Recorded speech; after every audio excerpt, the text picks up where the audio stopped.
Hey guys, welcome back to another Battlefield 6 video. Today I'd figure I'd do a proper post-launch review, talk about what I like, what I don't, some of the changes since the beta, and share a few thoughts on the latest big patch coming. Alright, first off, can we just take a second to appreciate how massive this launch was? Nearly 750,000 players jumped in on day one, and that's wild. It's officially the most successful Battlefield launch to date, and it even hit second on the Steam charts for highest player count within 24 hours. Honestly though, I'm not that surprised. The beta was really solid and it felt like DICE finally listened. The gameplay took things back to that Battlefield 3, Battlefield 4 era, grounded, gritty, and just Battlefield again. Old school fans were hyped and even new players looking for a proper tactical shooter jumped in. So yeah, hats off to DICE for bringing the series back to form. It really feels like the sequel we've all been waiting for. Now, since the beta, a lot has changed, and most of it for the better. Sliding is still in the game, but it's been toned down a bit. You can't shoot mid-slide anymore, and that crazy slide jump momentum is gone, so no more parkour montages across the map. It feels a lot more Battlefield, more tactical, less COD movement sim.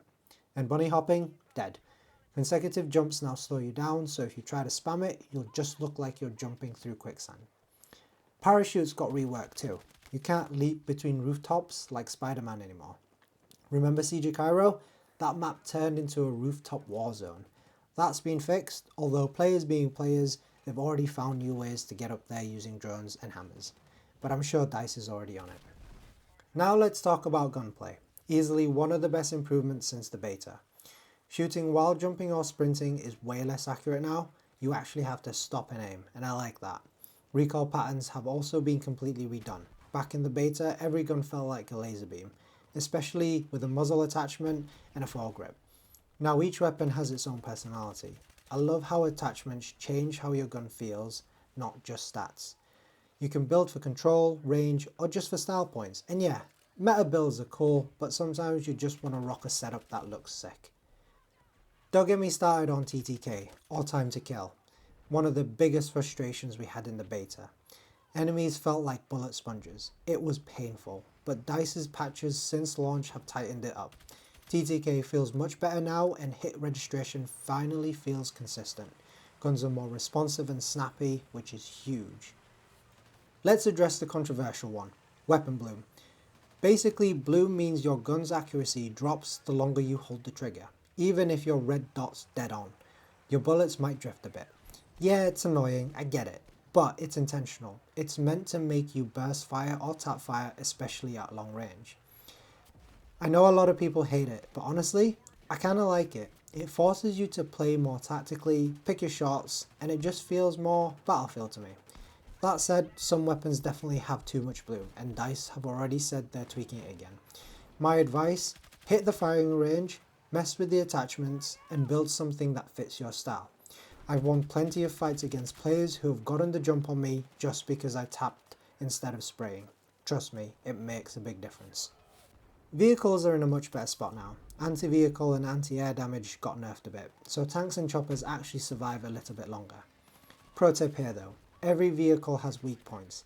Hit tanks from the sides, the top, or the back with rockets and you'll drop them way faster.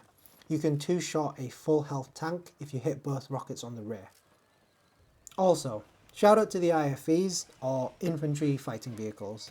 They're kinda busted right now. They are a ton of fun to use, I'm not gonna lie, but they are definitely a little bit broken. All you need is a good gunner using the laser designator, and for you as the driver to use the lock-on missiles. You can target aircraft and they basically don't stand the chance. Even the flares won't save them. It's a really deadly combo. So if you haven't tried it already, I would recommend getting a buddy, hopping in an IFV and just having a little bit of fun. Maps have seen some solid tweaks too. DICE adjusted the flow in modes like Rush and Breakthrough to fix one-sided matches. Some sectors used to be way easier to attack or defend, but now things feel a bit more balanced. I've had way more games come down to the wire. Last few tickets, last MCOM, total chaos. Those clutch moments, that's Battlefield. That's what makes it so damn good. Now let's talk about progression, because yeah, that's been a little bit of a mess. Some challenges were just a bit broken, like the LMG Hipfire one. I drop 30 hipfire kills in TDM and it only counts 7. Super annoying. The good news is DICE has been patching those issues and adjusting a bunch of challenge requirements. They've also made overall XP gain smoother. You'll unlock the first 20 attachments faster for any gun, match experience increased by 10%, daily challenge experience increased by 40%, and class challenges now unlock earlier, starting at levels 10, 15 and 20. Also, they finally cracked down on XP farm servers. Those bot-filled grind lobbies don't give you full weapon experience or challenge progression anymore. You'll still get career experience and a match bonus, but no farming your way to mastery level 100 while AFK in spawn. Now for a couple of pet peeves. We still don't have a proper server browser, just filter for maps and modes. Don't get me wrong, it works, and I can select what game mode I want to play, what map I want to play, but honestly, like all of us, we'd love to see a proper server browser so that we can look through servers and get on official DICE servers just like the good old days. And matchmaking, please stop putting me in games that are already 90% done. I'd rather wait an extra minute for a fresh match to spawn into rather than immediately drop in and see defeat. Finally, the squad lobby system needs some TLC. It's better than the beta, but there are still a few bugs. There are times when half the squad loads into a game while somebody's stuck in the lobby asking, "Where the hell are you guys?" Or we end up split across different squads. It's small stuff, but it can just be a little bit annoying sometimes. Overall, I've got to say Battlefield 6 is in a great spot right now. It's not perfect, but DICE has clearly been listening.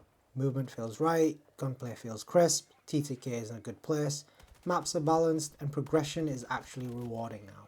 If they keep this up, fix matchmaking, polish the squad system, and continue to tweak the guns, this could honestly become one of the best Battlefield titles we've had in years. Oh, and also, please fix the lighting, because sometimes it's just too damn bright. Anyway, that's my take. If you've been playing, let me know what you think down in the comments below. What's working for you, what's still broken, and what you want to see in the future. I'll also be covering the major patch that has just released and the Season 1 content in a future video. There's a ton of new stuff coming, new maps, game modes, weapons and gadgets, and not to mention the Battle Royale as well, which a lot of people are already probably playing right now. So make sure you stay tuned for that. As always, don't forget to drop a like on the video, and thank you for watching. I'll catch you guys in the next one.